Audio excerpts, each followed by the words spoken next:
Hello दोस्तों, आपका हमारे इस चैनल पर स्वागत है। कहानी को शुरू करने से पहले हमारे इस चैनल को सब्सक्राइब करें और हाँ, बेल आइकन दबाना ना भूलें। कैलाशपुर गांव में एक विकास नाम का किसान रहता था। विकास के पास उसके पुरखों के कुछ खेत थे। गांव में पानी और खाद की कमी होने की वजह से विकास को खेती में अच्छा मुनाफा नहीं होता था और उसकी फसल बिल्कुल भी अच्छी नहीं होती थी।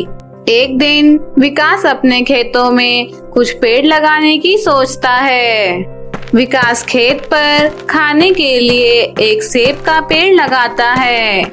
विकास को पेड़ पौधों की देखभाल करना बहुत अच्छा लगता था, इसलिए विकास समय पर सेब के पेड़ों को पानी देता, उसके आसपास साफ सफाई करता और उस पेड़ का बहुत ध्यान रखता था। इसी तरह कुछ दिनों बाद वह सेब का पेड़ बड़ा हो जाता है और विकास उस सेब के पेड़ की देखभाल करना बंद कर देता है और उस पर समय से पानी भी नहीं लगाता।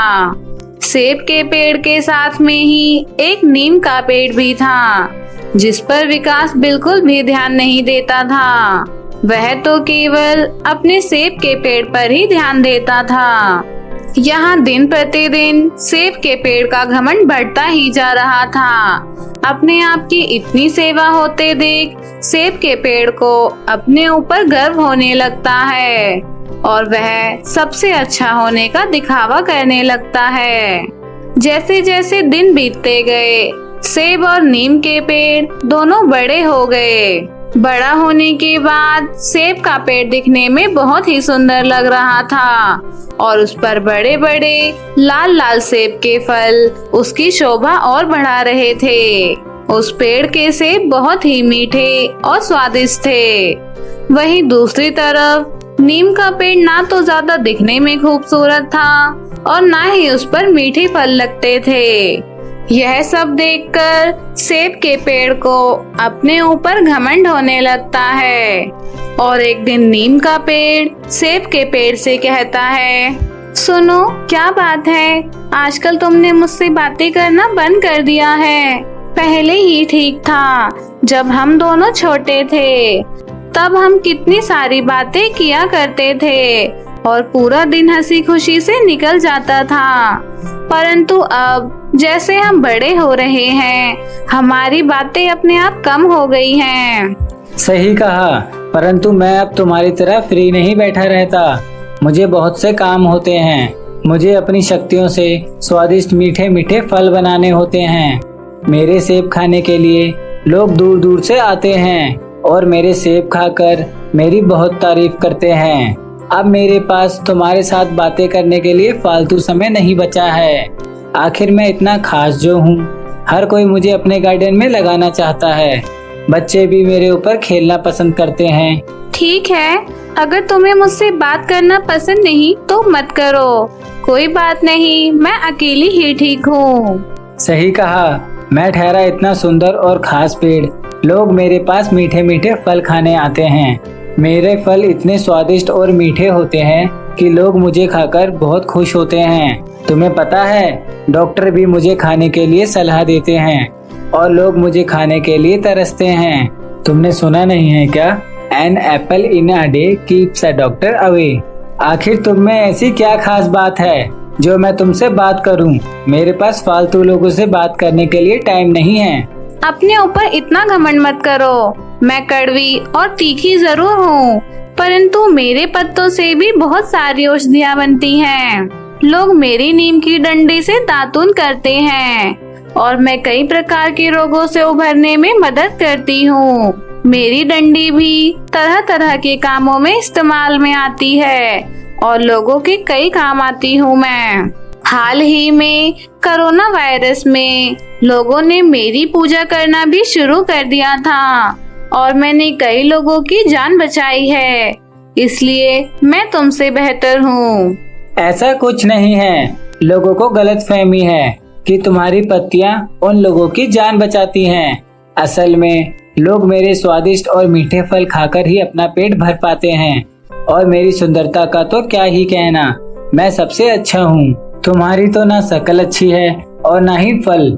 इस तरह अब तो रोजाना ही नीम और सेब का पेड़ का झगड़ा होने लगा और दोनों अपनी अपनी तारीफ करने लगे कि मैं ज्यादा खास हूँ तो मैं ज्यादा खास हूँ। उन दोनों के बीच एक नारियल का पेड़ था जो दोनों के रोज रोज के झगड़े सुनकर अपने कान बंद कर लिया करता था। एक दिन सेब और नीम के पेड़ के बीच झगड़ा बहुत बढ़ गया और नारियल के पेड़ से अब रहा नहीं गया और वह बोल पड़ा, वैसे तुम बुरा ना मानो तो सेब के पेड़, मैं सच बोलना चाहूँगा। मैं तुम्हें बताना चाहता हूँ कि सुंदरता ही सब कुछ नहीं होती। तुम बहुत मीठे और अच्छे फल जरूर देते हो, इसलिए लोग तुम्हें पसंद करते हैं। परंतु नीम का पेड़ जरा कड़वा होता है, परंतु उससे कई औषधियाँ बनती हैं और हजारों लोग अपनी जान बचा पाते हैं। इसलिए मेरे हिसाब से नीम का पेड़ ही बेहतर है। ऐसा कुछ नहीं है, केवल तुम्हारे फैसला करने से ही सच थोड़े ही बदल जाएगा। मैं ही सबसे सुंदर और उपयोगी हूँ। लोग आज भी मुझे पसंद करते हैं और कल भी मुझे ही पसंद करेंगे। सेब के पेड़ की घमंड भरी बातें सुनकर किसी ने कुछ नहीं कहा, सब चुपचाप खड़े रहे। इसी तरह कुछ दिन निकल गए और एक दिन विकास अपने कुछ सेब के फल तोड़कर अपने साथ अपने घर ले जाता है। घर पर विकास की पत्नी सुमित्रा और उसकी बेटी चंपा सेब के फल खा लेते हैं। सेब के फल बड़े ही मीठे और स्वादिष्ट थे, इसलिए चंपा पेट भरकर सेब खा लेती है। परंतु रात होते होते चंपा के पेट में बहुत तेज दर्द होने लगता है और उसे उल्टियां भी आने लगती हैं। विकास तुरंत डॉक्टर को बुलाता है, परंतु डॉक्टर भी चंपा को अस्पताल में भर्ती करने की सलाह देता है। विकास देर रात ही चंपा को जैसे तैसे अस्पताल ले जाता है। अस्पताल वाले चंपा के कई तरह के टेस्ट कराते हैं। तब उन्हें यह पता चलता है कि चंपा का तो ज्यादा सेब खाने की वजह से लीवर खराब हो गया है और अब उसके बचने के चांस बहुत कम हैं। डॉक्टर जब यह खबर विकास को देता है तो विकास बहुत दुखी होता है। इसी तरह कई दिन बीत जाते हैं। अस्पताल में रहने के बाद अस्पताल वाले चंपा की छुट्टी कर देते हैं, परंतु अभी भी चंपा पूरी तरह से ठीक नहीं हुई थी। एक दिन गुस्से में आकर विकास अपनी कुल्हाड़ी लेकर सेब के पेड़ को काटने चला जाता है। सेब का पेड़ विकास को कुल्हाड़ी लाता देख बहुत खुश होता है और उसे यही लग रहा होता है कि विकास आज नीम का पेड़ काट देगा। परंतु जैसे जैसे विकास आगे बढ़ता है सेब के पेड़ को डर लगने लगता है। अरे यह क्या कर रहे हो तुम? मुझे मत काटो, मैं तुम्हें मीठे फल देता हूँ जिन्हें बेचकर तुम्हारे घर का राशन चलता है। तुम्हारे मीठे फलों की वजह से मेरी बेटी आज मौत के मुंह में है और उसकी पिछले 2 महीने से तबीयत बहुत खराब है। आज मैं तुम्हें जिंदा नहीं छोड़ूंगा। मालिक, कृपया आप सेब के पेड़ को छोड़ दें। मैं आपकी बेटी को पहले की तरह स्वस्थ कर दूंगी और बदले में आपका 1 भी रुपया नहीं लगेगा। यह लीजिए, मेरी कुछ नीम की पत्तियां ले जाइए और गर्म पानी में नमक मिलाकर चंपा बिटिया को सूप बनाकर पिलाओ, वह जल्दी ही स्वस्थ हो जाएगी। हाँ मालिक, नीम की पेड़ सही कह रही है। इसके अंदर कई बीमारियों से लड़ने की ताकत है और अगर आपको फिर भी यकीन ना हो तो 1 हफ्ते बाद ही आप हम तीनों को यहाँ से काट देना। विकास नीम और नारियल की बातें मानकर सेब के पेड़ को छोड़ देता है और नीम की कुछ पत्तियां घर लेकर जाता है। विकास उन नीम की पत्तियों से चंपा को काढ़ा बनाकर देता है। कुछ दिन लगातार काढ़ा पीने के बाद चंपा को तबीयत में आराम मिल जाता है। यह देख विकास बहुत खुश होता है कि अब चंपा पहले की तरह हंस खेल रही थी। विकास अपने खेतों पर जाकर नीम के पेड़ को धन्यवाद देता है। अब सेब के पेड़ को अपनी गलतियों का एहसास हो गया और उसने यह जान लिया कि अपनी खूबियों को लेकर कभी भी घमंड नहीं करना चाहिए।